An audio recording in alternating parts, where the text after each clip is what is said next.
ऋतु, वर्षा, अमन और सौरव अच्छे फ्रेंड होते हैं। चारों साथ ही ऑफिस में काम करते हैं और छुट्टी मिलने पर साथ में एंजॉय करते हैं।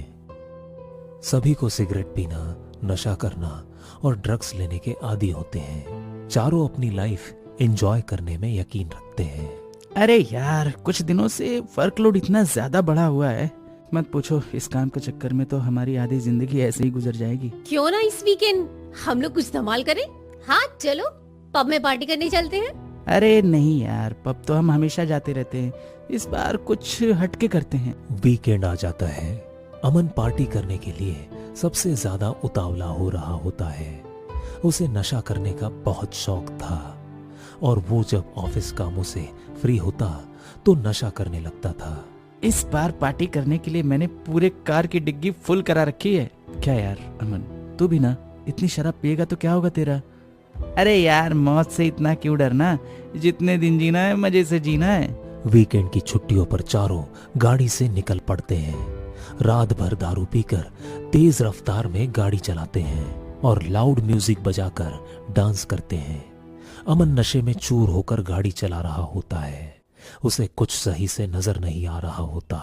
चारों शहर से काफी दूर निकल चुके होते हैं और वो गाड़ी वो चलाते चलाते एक पेड़ को ठोक देता है। वहां पर चारों तरफ जंगल होता है। अरे यार अमन, ये क्या किया तूने? सुनसान काली रात में अब हमें मैकेनिक भी नहीं मिलेगा यार। यहाँ से जाना भी कौन चाहता है? मैं तो इन जंगलों में खो जाना चाहती हूँ। इसे तो पूरी तरह चढ़ गई है। अब इन दोनों को रोकना मुश्किल ही नहीं, नामुमकिन है। अमन और रितु जंगलों में इधर उधर घूमने लगते हैं।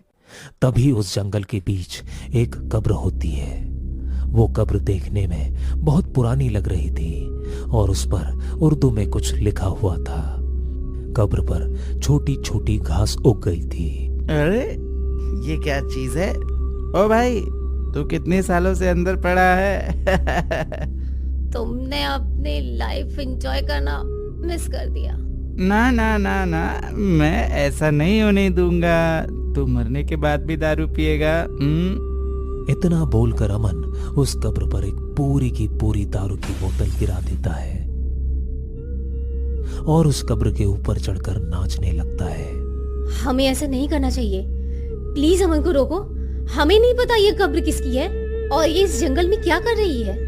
अमन को रोकना अब पॉसिबल नहीं है। तभी उस कब्र के अंदर से कुछ आवाजें सुनाई देती है। अरे दारू पीते ही इस मुर्दे में भी जान आ गई।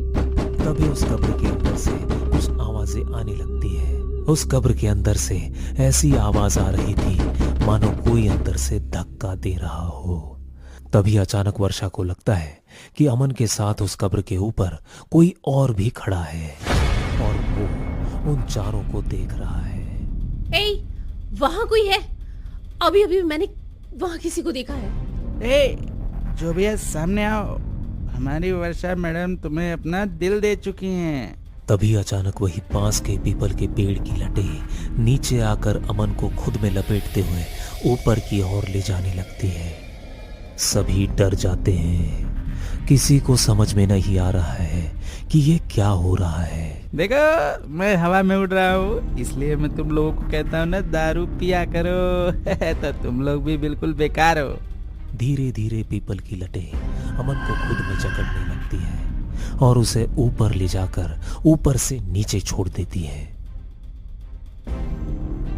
अमन उस कब्र के ऊपर गिरता है और उसके शरीर का एक एक अंग अलग हो जाता है और तुरंत ही उसकी मौत हो जाती है।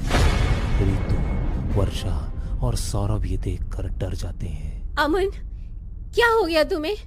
आंखें खोलो। भागो यहाँ से, हमने यहाँ पर आकर बहुत बड़ी गलती कर दी है। हमने इस कब्र में सोई आत्मा को जगा दिया। अब ये आत्मा हमें नहीं छोड़ेगी।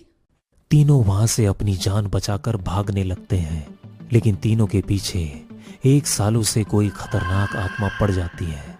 अचानक से वहां पर तेज हवा चलने लगती है और सारे पत्ते उड़ने लगते हैं। तीनों एक दूसरे से अलग हो जाते हैं। ऋतु नशे में भागते हुए उस कब्र के पास वापस पहुंच जाती है।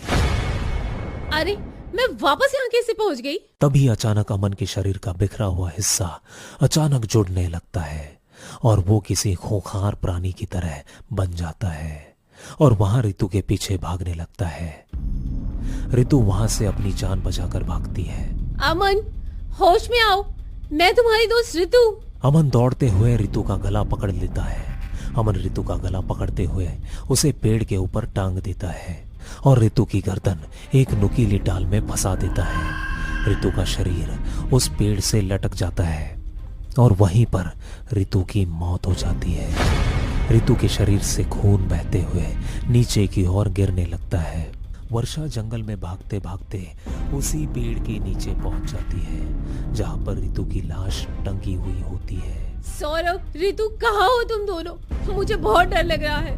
तभी वर्षा के ऊपर खून की बूंदें टपकने लगती हैं। वर्षा खून की बूंदें देखकर ऊपर देखती है और वो रितु की लटकती लाश देखकर घबरा जाती है और चिल्लाने लगती है, रितु, तू भी अमन की तरह हम लोगों को छोड़कर चली गई। तभी अचानक रितु का पेड़ से लटका शरीर हिलने लगता है और उसकी लटकी गर्दन सीधी हो जाती है और वो अपने हाथ से पेड़ को पकड़ते हुए वहां से निकल जाती है। वर्षा ये देखकर बुरी तरह घबरा जाती है और वो वहां से भागने लगती है। भागते हुए वो सौरभ से टकरा जाती है। अच्छा हुआ सौरभ, तुम मिल गए। रितु, उस आत्मा ने रितु को भी नहीं छोड़ा। हम सब मारे जाएंगे। हमें यहाँ आना ही नहीं चाहिए था। चलो भागो यहाँ से, मैंने यहाँ से निकलने का रास्ता देख लिया है, चलो मेरे साथ। मैं मरना नहीं चाहती, मुझे यहाँ से बाहर निकलना है। सौरभ वर्षा का हाथ पकड़कर भागने लगता है। उस अंधेरे जंगल में कुछ भी नजर नहीं आ रहा था। दोनों बस भागते जा रहे थे। तभी वर्षा देखती है कि वो दोनों उसी कब्र के सामने आकर खड़े हो जाते हैं। सौरभ, तुम इस जंगल से निकलने वाले थे ना, लेकिन ये कब्र तो। तब वर्षा सौरभ की ओर देखती है। सौरभ के चेहरे पर उसकी आंखें नहीं थी। ये देखकर वर्षा पूरी तरह घबरा जाती है। तभी सामने से सौरभ और रितु आते हैं। वर्षा, तुम तो वहां पेड़ पर लटकी हुई थी ना? सौरभ, रितु मर चुकी है। मुझे पता है यह बात तुम्हें इस रितु ने बताया होगा। मुझे तो कुछ समझ में नहीं आ रहा है, सच क्या है और क्या झूठ है। तभी रितु सौरभ के गले पर हमला कर देती है और उसका खून पीने लगती है। वर्षा डर के मारे वहां से भागने लगती है, लेकिन उसके पीछे अमन भागता हुआ आ रहा था। रितु का पैर किसी चीज में उलझ जाता है और वो वहीं गिर जाती है। अमन उसका पैर पकड़कर खींचता हुआ उसे उस कब्र के पास ले जाता है। वहां पर सौरभ की आधी खाई हुई लाश पड़ी होती है। वर्षा उसे देखकर बुरी तरह डर जाती है। ये क्या कर दिया तुम दोनों ने? हम तीनों दोस्त थे ना, और आज तीनों एक दूसरे के जान के पीछे पड़े हैं। तभी सौरभ उठकर खड़ा हो जाता है और वहीं वर्षा के बाल पकड़कर उसे उस कब्र के अंदर डाल देता है। वहां पर तेज हवाएं चलने लगती हैं। खूनी रात में सारे दोस्तों की जान ले ली होती है। चारों एक गुमनाम मौत मर जाते हैं।